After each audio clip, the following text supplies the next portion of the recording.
है भक्ति रसामृत सिंधु, और इसमें एक शब्द है रस। एक शब्द आ रहा है ना रस, इसका कौन अर्थ बतलाएगा? रस माने, हाँ बोलिए, माइक लेकर। किसी की सेवा करने में जो आनंद संतुष्टि की अनुभूति होती है वही रस है। और पानी में चीनी डालते हैं तो रस नहीं है, हैं? वो रस नहीं, वो भौतिक रस है। भाई वोटिंग हो जाए, पानी में चीनी डालेंगे या आम का चमड़ा निकाल करके उसको लिक्विड बनाते हैं तो उसको रस नहीं कहते हैं।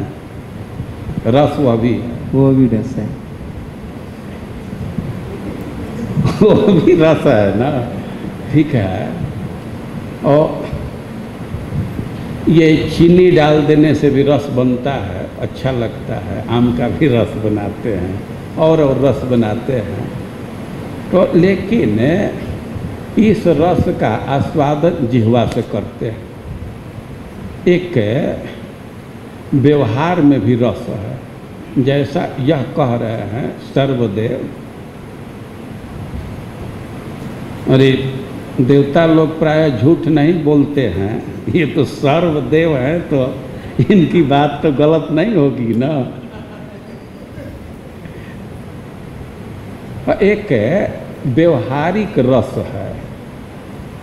व्यवहारिक रस का भोजन करते समय तो रस का अनुभव करते हैं, व्यवहार में भी एक रस है।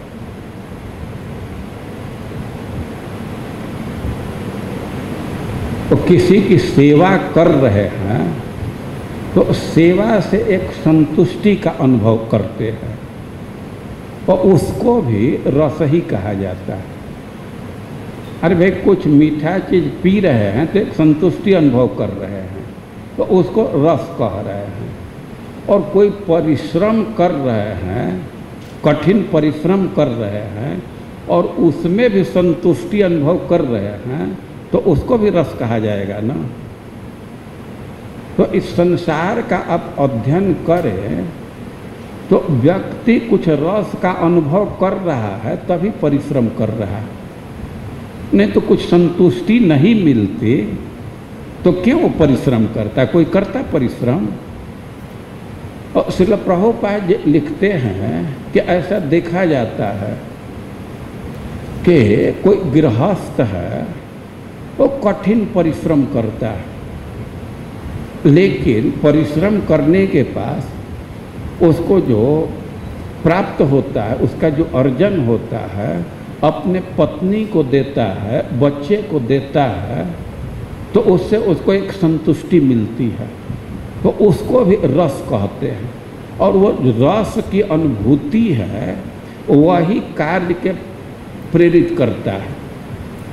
आदमी रस का अनुभव न करे तो दूसरे दिन क्यों फिर कार्य पर जाएगा? तो किसी की सेवा करने में एक रस की अनुभूति है, भले ही वो संसारी व्यक्ति हो, लेकिन जो सांसारिक रस है और उसका दोष है, खास करके दो दोष है। पहला दोष यह है कि वह अस्थाई नहीं है।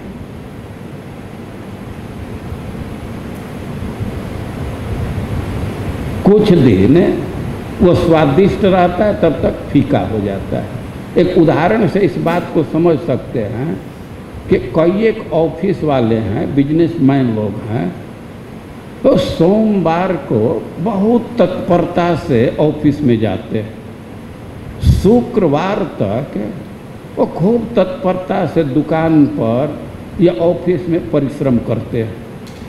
मैंने इतना परिश्रम करते हैं कि उनको खाने की फुर्सत नहीं होती। टिफिन लेकर के जाते हैं, थोड़ा सा समय निकाल करके खा लेते हैं।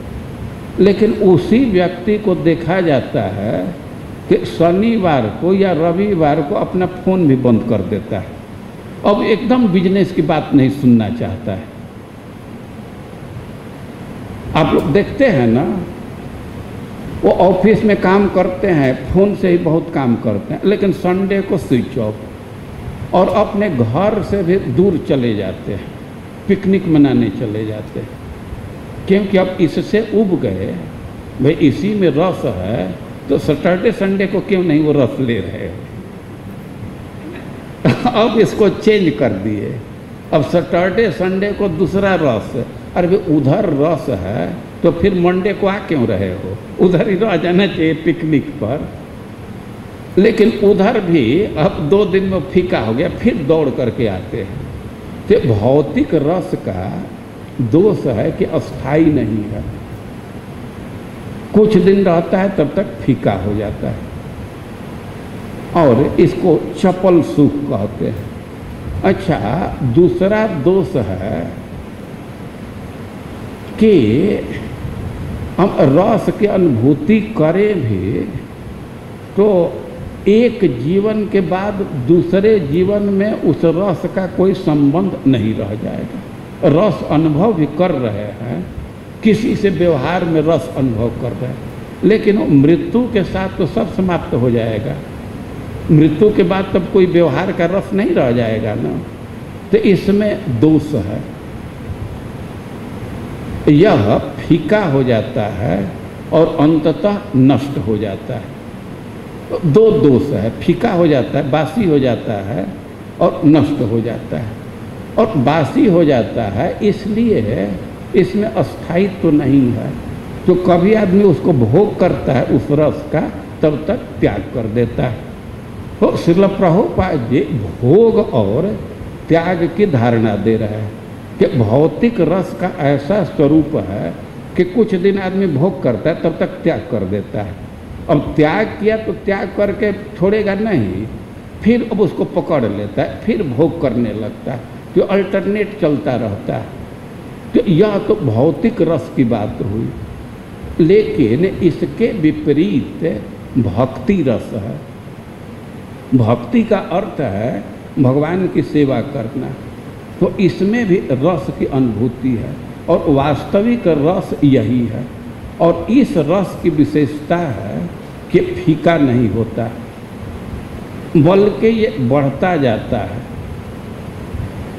तो प्रारंभ में तो इसका अनुभव नहीं होता है क्योंकि हमारी इंद्रियां दूषित हैं, लेकिन अब इस रस का अनुभव जो कर लिया है तब उसको समझ में आने लगता है इसका आकर्षण।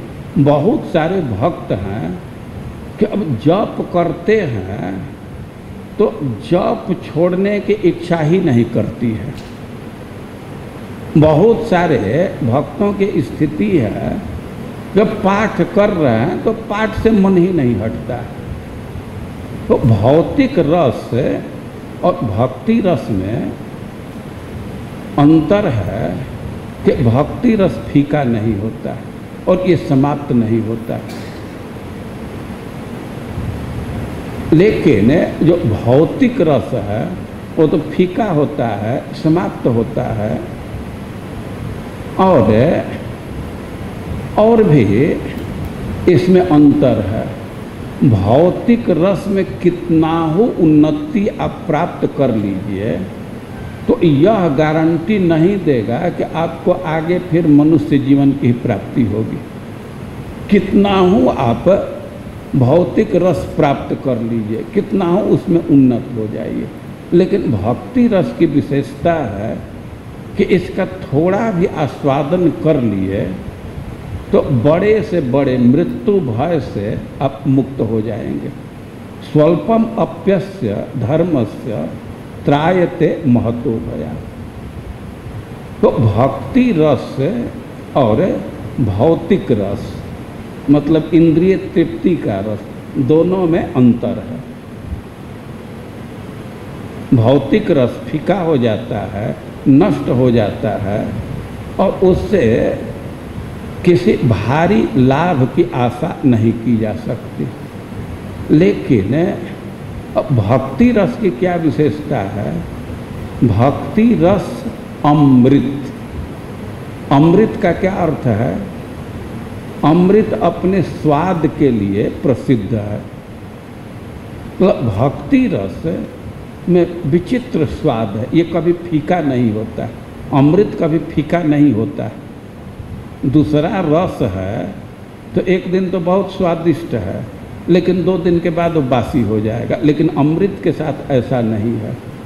तो ईवर फ्रेश, और जीवन का भले अंत हो जाए, ये भक्ति का अंत होने वाला नहीं है।